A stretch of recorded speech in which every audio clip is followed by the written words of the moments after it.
വാടാനംകുരിശി government higher secondary school, Naduvattom Janatha higher secondary school എന്നിവിടങ്ങളിലായാണ് SSLC ഉത്തരപേപ്പറുകളുടെ മൂല്യനിർണ്ണയം നടക്കുന്നത്.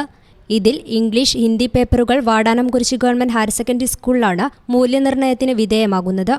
43,187 ഇംഗ്ലീഷ് പേപ്പറുകളും 31,128 ഹിന്ദി പേപ്പറുകളും മൂല്യനിർണ്ണയം നടത്തും. ആകെ 216 അധ്യാപകരാണ് മൂല്യനിർണ്ണയം നടത്തുന്നത്.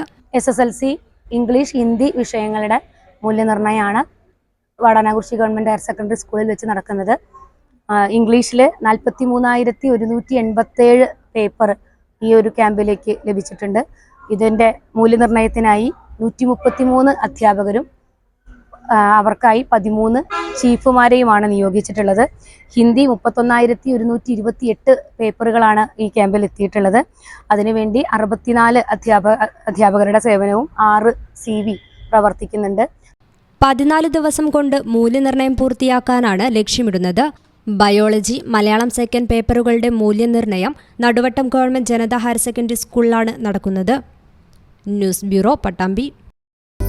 ഇനി എല്ലാ ആഘോഷങ്ങളും കവിതയിൽ നിന്നാകും. കവിത ഗോൾഡൻ ഡയമണ്ട്സ്.